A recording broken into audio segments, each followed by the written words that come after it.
Hit the wrong button. Sorry. This is going to be part 3 of this. What I'm going to do now is go ahead and bolt everything back the way it's supposed to go.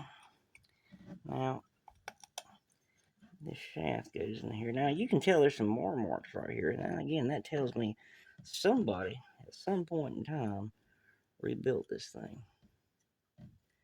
So this is not the first time they've had a problem with this starter. I'm hoping I ain't the one that the other guy said, well, I can do this one more time, but that's all I'm going to get away with. You know, that'd be my luck. Now, you can, again, you can totally clean this stuff if you want to. I mean, really clean it. It's not necessary. As long as you've got all your contacts clean. But you can tell this thing has had some trouble with all this marring. It looks like maybe it was throwing so much torque, even with these washers and screws, it was still turning in there. It's like maybe the arm wasn't disengaging properly. And that could be from a bad solenoid switch. Oh, sorry guys, you couldn't see. Most time with these starters, the first thing you do want to check is your solenoid switch. If you're jumping these things a lot, like with a big heavy truck or something like that, guys, you gotta be careful because you're gonna burn up your starter and your solenoid switch. Solenoid switch runs about 30 bucks, so most people are like, eh. Now, this is the part some mechanics will agree with, some will not, but I like making sure everything is greased. I mean, everything. I want to make sure.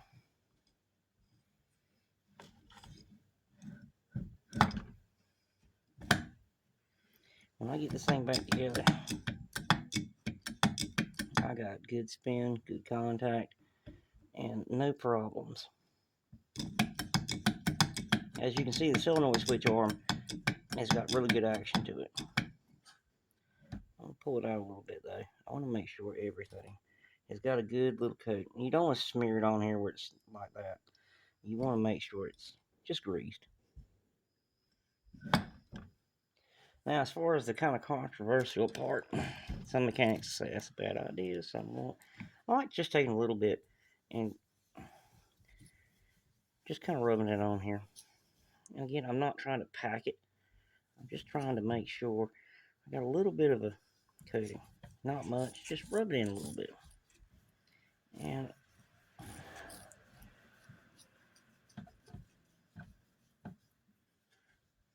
part of the reason is because it'll kind of help protect this stuff. The other reason is it gives it a little smoother transition. Makes it easier. Again, a little bit of grease and oil in people's lives will help you out. Make sure this bottom shaft is greased. You don't want to put it back together and it's not greased. Now I've got the other plate over here I'm going to go get.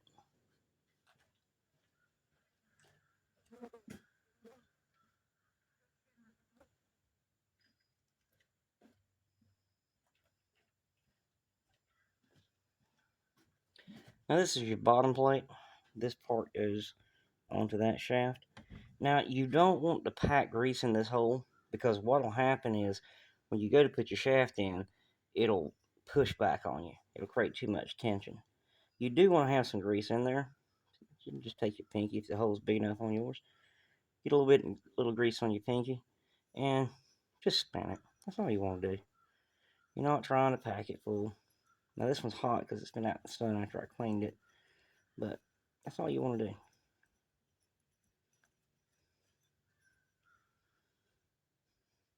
And if you're not happy with that, put a little bit more. But again, you just want to make sure it's got a coating. You're not trying to pack it. Now, you notice this one does not have ball bearings. Some of them do, some of them don't. But all of the copper inserts, all of them look good. They're not marred up. They're not worn completely down. So I'm not too worried about it. Now, you can come back here and kind of test it. Now, this one is trying to push out a little bit because of the grease. See? A little pushback's fine. It's got a free spin to it. So I know I'm good there.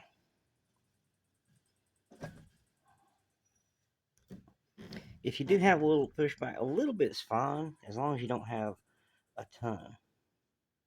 You may want to go in there. That's hot. Spin it around a little bit, see if you can drag some of that excess out. I do like putting a little bit in the bottom though, because over time it'll spread out in there. So we've got everything greased. We checked, make sure we got a good spin. I'm pretty happy with this so far.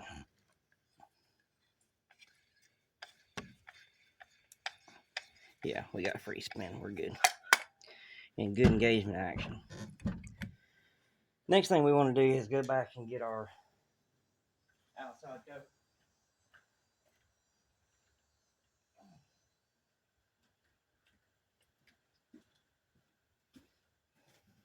I have sprayed this. I have cleaned it out. I put a little grease on these movable parts. What puts your contact in place. And that's just something I like to do. You can take just a bit and put them on the actual contacts. Some people do it, some people don't. But I think it just helps out. Just that little bit. That little bit of friction you don't have to worry about. Because anytime in mechanics, friction is your worst enemy. So what we want to do is spin around this round. Now, this was a spacer washer that was in there. Make sure it goes back. That's there for a reason. There's no such thing as if you're putting together something and you've got a whole bunch of extra parts, you've done something wrong. So what we're going to do, normally you'd have this in a vise, but mine's not quite handy. So what I'm going to do is take this, set it back in here. Now, when you're putting it back in, you don't want to bend these. So just pull them back. And what will happen is, it should slide back in. Oops. And I did a boo-boo there. So that can happen if you're not paying attention. So what I got to do is fix this real quick. Unscrew it a little bit, flip it, and screw it back tight.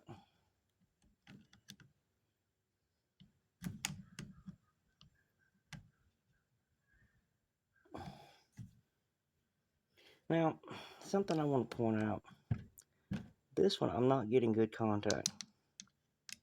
And that's a ground. So you want to make sure the other ones, I'm getting good contact here. I feel pretty confident in this rebuild. With this cleanup. But this one, as you can tell, if I had another bushing, I would replace that one. But I don't. So I've just got to do the best I can with what I've got. These others have really good contact. I'm very happy with that. This one could be some dirt in the spring, but I'm not getting really good contact out of that one. That worries me. That's a negative contact, so that could be causing some of the issue. And it could be the spring's worn out. There's a spring in here. And again, with something this old, fellas, it happens. And now, if this one was all the way out, that spring was completely broken, you'd have to replace it. But I'm hoping with this particular one, we'll be able to skin by with it.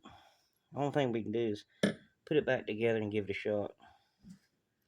Now, when you're putting it back together, you've got to make sure your screws line up. And that would be the dog throwing it. That's generally not a good sign of my stuff.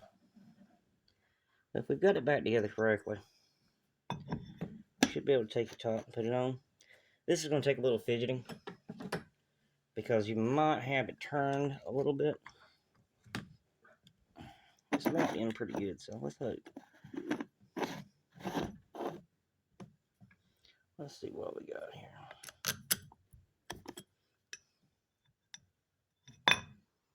Now, these have got to go through. What you might have to do is pull your casing back a little bit and kind of find them. Okay, so I know it's right over here.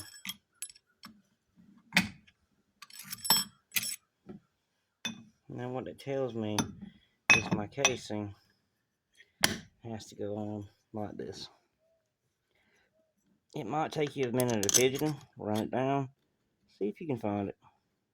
Sometimes what you have to do is kind of back your casing back up, not a lot, until you can find that hole.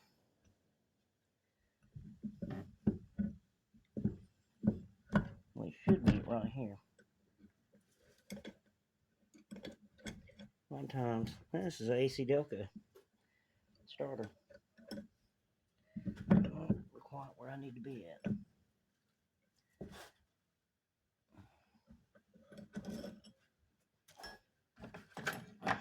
And that could be because of that cap on.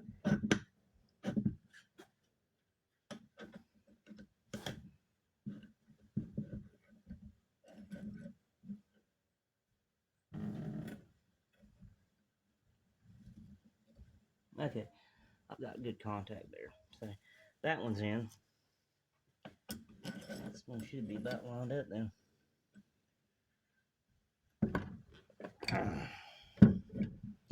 Not as good a contact as I thought.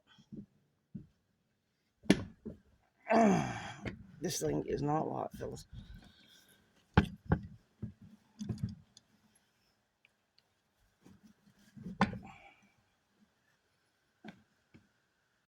Alright, fellas, I've got it started this time. And you're just going to take your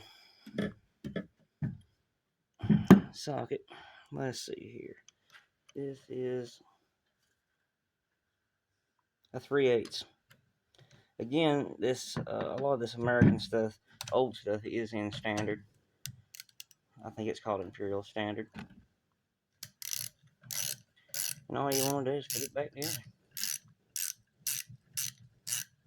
If this doesn't work, what you might have to do is take that one bushing's worrying me. Like I said, if I had another one, I would replace it, but I don't. Now, you can take the numbers that I just found on this thing after cleaning it. That's another thing. If you can't find something, chances are it's covered in dirt. Now, exactly the torque that's supposed to be on this, I couldn't tell you. I just tighten them on down. I want to make sure that it's tightened, everything's in good shape. Now, I put it back together. Let's test that action. It's got good action to it. I'm pretty confident in that. A little more grease sure ain't gonna hurt.